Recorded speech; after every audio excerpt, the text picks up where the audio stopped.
안녕하십니까, 여러분. 행복을 위한 인성교육 11월 23일 13주차 1교시 강의 시작하도록 하겠습니다. 제가 근무하고 있는 학교에 코로나 확진자가 발생한 관계로 그 칠판을 통해 강의할 수 있는 공간 확보하는 것에 조금 어려움이 있었습니다. 그래서 이번 주는 부득이하게 파워포인트를 활용한 영상 강의를 진행하게 된다는 점 양해 부탁드리겠습니다. 저희가 이제 마지막 13주차 이론 강의로서 저희 주교재로 보자면 167쪽부터 시작하는 내용이죠. 인성 발달의 핵심으로서 도덕성 발달 이해이다, 이렇게 해서 도덕성 발달에 관해 여러 가지 주장을 했던 사상가들이 나오고 있는데요. 그 사상가들 강의 성격에 알맞게 구성하려고 하다 보니 저희가 원래 25분짜리 3교시 강의를 했었는데 전체 분량은 비슷하게 유지하면서도 강의는 4교시 정도로 끊어서 이렇게 가야 될 것 같습니다. 우선 제일 먼저 인성 발달의 핵심으로서 도덕성 발달이에 168페이지 넘어가면 도덕성 발달에 대한 인지적 접근이라고 해서 피아제와 콜버그의 입장이 나오고 있죠. 오늘 1교시에서는 피아제에 대해서 살펴보려고 합니다. 피아제 같은 경우에 사실 여러 전공을 막론하고 그 교육학적인 입장에서 굉장히 큰 업적을 남긴 사람이죠. 이런 피아제의 입장 모든 것을 전반적으로 살펴본다기보다는 저희가 이제 도덕성 발달에 대한 인지적 접근이라고 하는 이 주제와 연결해서 한번 생각해 보는 것으로 하겠습니다. 169쪽부터 해서 피아제에 대한 내용들이 나오고 있는데요. 내용이 거의 한 페이지 조금 넘어가는 분량으로 좀 적기 때문에 제가 다른 내용들을 좀 추가해서 새롭게 재구성해 보았습니다. 우선 그 피아제의 인지적 접근은 크게 보면 이전에 있었던 두 입장에 대한 반발에서 나타난다고 이야기할 수 있을 것 같습니다. 첫 번째는 행동주의적 접근인데요. 교육에 있어서 행동주의라고 하는 건 큰 영향을 미쳤던 건 잘 알고 계신 부분이죠. 파블로프의 고전적 조건화 이론, 그 개에게 그 배를 울리고 음식 주는 그런 것과 관련한 실험하는 것으로 잘 들어보셨을 겁니다. 동물을 바탕으로 이런 실험하는 것, 인간에게도 이제 그대로 적용될 수 있다고 보는 그런 이론인데요. 기본적으로 학습자를 너무 수동적인 존재로만 본다고 하는 그런 단점이 있을 수 있겠죠. 교육자가 의도하는 그런 방향대로 어떻게든 바람직한 행동을 주형해낼 수 있다고 보는 학습자에 대한 지나친 수동적인 가정, 이것이 조금 문제가 될 수 있는 부분일 겁니다. 그리고 이제 행동주의만큼이나 교육에 있어서 영향을 많이 주었던 것이 정신분석학 이론인데요. 아마 프로이트 같은 그 정신분석학 그 의료 분야에서도 기여한 바가 있지만 저희 교육 분야에서도 많이 기여를 했으니까요. 거기서는 인간의 의식적인 부분보단 무의식적 부분, 인간이 가지고 있는 본능적 욕구라든지 특히 리비도로 나타날 수 있는 그런 성욕, 여기에 너무 많은 강조를 주었다는 점에서 의식적인 학습자들의 활동, 이것에 대해 설명하기는 조금 어렵다는 그런 문제점이 있을 것 같습니다. 그래서 행동주의나 정신분석학과 같은 그러한 입장에 대해 반대의 주장을 하면서 피아제가 인지적 접근 가지고 등장하게 된 것이죠. 사상적 배경이라고 하면 저희가 중간고사 치기 전에 살펴봤던 칸트의 입장을 떠올려 보시면 좋을 것 같습니다. 인식 주체로부터 독립적으로 존재하는 것으로서의 객관적 실제를 알 수 없다는 입장. 저희가 서양의 인성교육 전통 이야기할 때 플라톤에 대해 언급한 적이 있었을 겁니다. 플라톤이 현실 세계를 초월한 어딘가에 존재하는 이데아 세계를 이야기하죠. 이걸 떠올려 보시면 좋을 것 같습니다. 그런 이데와 세계와 같은 초월적인 세계가 따로 있는 것이 아니다. 학습자들이 현실에 살아가는 공간 속에서 자신의 지식을 구성해 나간다. 이런 구성주의 입장을 채택하고 있다는 걸 알 수 있는 부분이고요.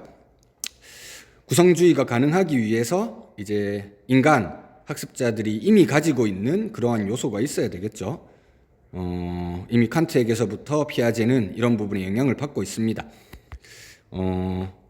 환경 속에서 여러 가지 경험을 하면서 우리가 접하게 되는 자료들, 이런 자료들을 재구조화하고 의미를 부여해주는 선험적인 직관과 정신의 범주를 인간이 지니고 있다. 이성으로 나타낼 수 있는 이러한 독특한 특성을 중요시하는 부분이라고 말할 수 있겠습니다. 그리고 경험으로부터 지식을 구성하는데 능동적으로 참여하는 인식의 주체에 관한 칸트의 강조, 구성주의를 나타낼 수 있는 부분이고요. 이것은 실제로 피아제에게 많은 영향을 주고 있습니다. 강의를 진행하면서 알 수 있겠지만 피아제는 도덕성, 학습자들의 발달 단계에 따라서 타율적인 도덕성과 자율적인 도덕성으로 구분해서 생각하고 있거든요. 특히 구성주의라고 하는 내용은 자율적 도덕성 시기에 많이 강조되는 내용이라고 말할 수 있겠습니다. 그리고 피아제에게 있어서 지식은 본래적 계획이나 실제 속에 주어진 사물의 발견을 통해 기인하는 것이 아니라 창조되어지는 것이다. 여기서 본래적 계획 이렇게 하면 암시할 수 있을 만한 내용이 있겠죠. 서양은 기본적으로 그리스도교 종교적인 전통이 좀 강하잖아요. 신이 이미 예정해 둔 그런 본래적인 계획이 있다. 이런 방식으로 생각하는 것에서 조금은 벗어나서 학습자들이 능동적으로 지식을 창조해 나가는 것이다. 이런 내용을 강조하는 것이 칸트에게서부터 이어받은 피아제의 사상적 배경이 된다. 이 정도를 알아두면 피아제가 말하는 인지 발달, 특히 도덕 발달이라고 하는 게 어떻게 이루어지는지 이해하기가 조금은 쉬울 것 같습니다. 자, 이러한 피아제 인지 발달 이론에서 주요한 가정들이 있죠. 168페이지에서 169페이지까지 이어지는 내용들입니다. 함께 한번 읽어보도록 할까요?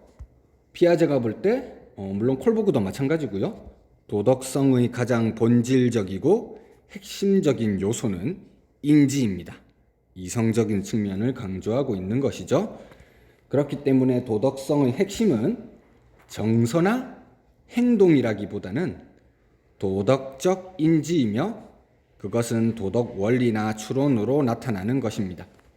정서나 행동이 아니다 이렇게 말하는 것을 통해서 행동주의 내지는 정신분석학에 대한 반발에서 인지 발달 이론이 보다 정교화되고 발달해 나갔다는 것을 알 수 있는 부분입니다. 169페이지로 넘어와서요. 도덕을 내용으로 보는 것이 아니라 구조화된 도덕 원리로 보는 것이다.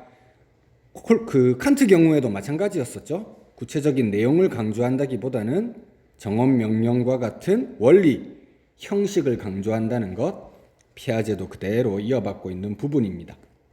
이러한 입장에서는 특정한 관습이나 규범과 같은 구체적인 규범을 가르침으로써 학생들의 도덕성을 발달시키는 것이 아니라 구체적인 행위에 내재한 도덕 원리의 수준을 높여 도덕 발달 단계를 향상시킴으로써 도덕성을 발달시키고자 합니다. 정해져 있는 규범이 있다. 그것을 일방적으로 가르쳐주기만 하면 된다. 듀르켄과 같은 사회화 이론에서 좀 강조하는 내용이라면 이것에 대한 반발로 학생들 스스로 능동적으로 추론하는 과정, 이것을 중시해야 한다는 것이 피아제의 입장인 거죠. 그렇기 때문에 자연스럽게 두 번째 가정이 나오게 될 겁니다. 주체적이고 능동적인 인간관을 전제한다는 것입니다. 인간이란 자극 반응이라는 조건화 메커니즘에 의해 학습하는 수동적 존재가 아니라 주체적이고 능동적인 학습자로 간주되는 것이죠. 행동주의에 대한 반대, 방금 읽었던 문장에서 그대로 드러나고 있습니다. 이어서 계속 읽어보도록 할까요? 인지적 도덕 발달론은 인간이란 어떤 무의식적인 내적 충동들에 의해 조종되거나 전적으로 환경에 의해 통제 내지 주조되는 존재가 아니라 그 스스로 환경을 개척하고 창조하는 능동적인 존재라고 믿고 있습니다. 무의식적 내적 충동하면 정신분석학 이야기하는 부분이 되겠고요. 뒤엔 환경에 의해 통제 내지 주조라고 하면 역시 또 행동주의에 대한 내용이 될 텐데 이 두 가지가 아니라 능동적인 존재라는 걸 강조하고 있는 것입니다. 세 번째, 앞서 칸트에게서 영향을 받았던 부분에서 한번 언급한 내용이죠. 도덕 판단이나 도덕 원리의 형성에 대해 인식론적인 구성주의의 입장을 취한다는 것입니다.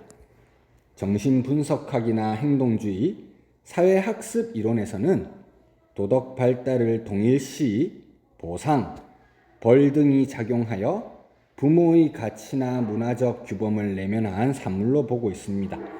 여기서 사회학습 이론이 행동주의가 조금 발달하고 정교화된 또 다른 형태라고 보시면 좋을 것 같습니다. 하지만 도덕 발달에 대한 인지적 접근은 도덕에 대한 개념과 인간에 대한 전제에서부터 정신분석학이나 행동주의와는 분명히 다른 특징을 가지고 있습니다. 구성주의가 그것을 의미하는 것이겠죠? 인지적 도덕 발달론에서 개인은 능동적으로 환경과 상호작용하며 스스로 자기 발달을 도모하는 자기 구성적 존재입니다. 환경과의 상호작용을 통해서 스스로 지식을 구성해 나간다. 이게 바로 구성주의니까요. 즉 도덕 판단의 원리는 스스로 결정하고 규율을 준수하는 행위자로 간주되는 사람들 사이의 역동적인 상호작용 과정에서 구성되는 것이라고 할 수 있겠고요. 이런 관점에서 도덕 원리의 형성은 역시 능동적인 상호작용의 과정, 구성이라고 말할 수 있겠습니다. 이제 중요한 부분이 169페이지에서 170페이지까지 이어지는 도덕 발달에 대한 내용이죠. 앞서 말씀드렸던 것처럼 피아제는 도덕성, 물론 여기서 언급하지 않는 전도덕기, 도덕 이전의 시기도 있을 수 있겠지만 저희에게 유의미한 건 도덕과 관련된 것이기 때문에 타율적 도덕성과 자율적 도덕성이라고 하는 두 가지 내용으로 제가 한번 나누어 보았습니다. 우선 타율적 도덕성부터 살펴보도록 하겠습니다. 4세부터 8세까지의 시기에 나타나는 것이다. 이렇게 보고가 되어 있고요. 강제의 도덕성으로 정의할 수 있는 부분입니다. 성인들에 의해 부과된 규칙에 맹목적으로 복종하려는 태도, 그렇기 때문에 강제의 도덕성이라고 나타낼 수 있는 것인데요. 이 시기의 특징, 내재주의 내지 내재적 도덕성이라고 말할 수 있는 것이죠. 내재적 정의라고도 말하고요. 산타클로스 떠올려 보시면 제일 좋을 것 같습니다. 마침 지금 12월 25일 크리스마스가 다가오고 있습니다. 여러분들 어린 시기 생각해 보시면 부모님들께서 항상 강조하는 것이 있죠. 부모님 말을 잘 듣고 울면 안 된다. 울면 산타클로스가 어떤 벌을 내리죠? 그렇습니다. 선물을 주지 않는 그 시기 아동들에게 보면 굉장히 끔찍한 벌을 내린다고 할 수 있잖아요. 실제 이제 잘못을 했을 때 그것을 목격한 그런 주변에 가까운 사람, 인간과 같은 존재가 없다고 하더라도 잘못 자체에 그 잘못이라고 하는 성격이라든지 특징 같은 게 내재되어 있어서 그것에서 기인하는 처벌을 곧바로 받게 될 것이다. 부모님이 안 계신 곳에서 운다고 하더라도 산타크로스 할아버지가 보고 계셔서 언젠가 처벌을 받게 된다. 이런 내용과 연결되는 것이겠죠. 그래서 이러한 내재적 정의는 사물 자체로부터 파생되는 자동적 처벌에 대한 신념이라고 말할 수 있습니다. 앞서 산타크로스 사례에서 한번 언급드렸던 것처럼 잘못을 저지르면 발각되지 않아서 벌을 피했다고 할지라도 언젠가 그 행동에 대한 처벌을 받게 된다는 것을 암시하는 부분이죠. 그래서 이런 내재적 정의, 이것에 따르면 벌 자체, 이게 규칙 위반에서 자연스럽게 이끌어지는 것이기 때문에 벌과 규칙 위반을 동일시한다는 이런 특징이 있습니다.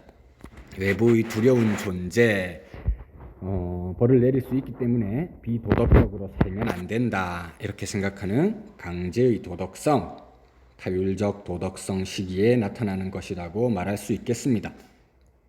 조금 더 발달한 도덕성의 형태, 자율적 도덕성이라고 할 수 있겠죠. 인지 능력이 발달해 나감에 따라서 타율적 도덕성 시기에서 자율적 도덕성 시기로 이행해 나가는 것입니다. 8세부터 10세 사이에 나타나는 도덕성으로 보고가 되어 있고요. 협동의 도덕성, 구성주의라고 말할 수 있는 것인데, 이 구성주의는 개인 내부에서 이제 외부 환경과 상호작용을 통해서 지식을 구성해 나가는 것이긴 하지만, 이러한 개인 학습자들이 여러 명 존재하고 있죠. 이런 또래 집단 사이에서 협동 또한 구성주의, 자율적 도덕성 시기에 매우 중요한 요소라고 말할 수 있겠습니다.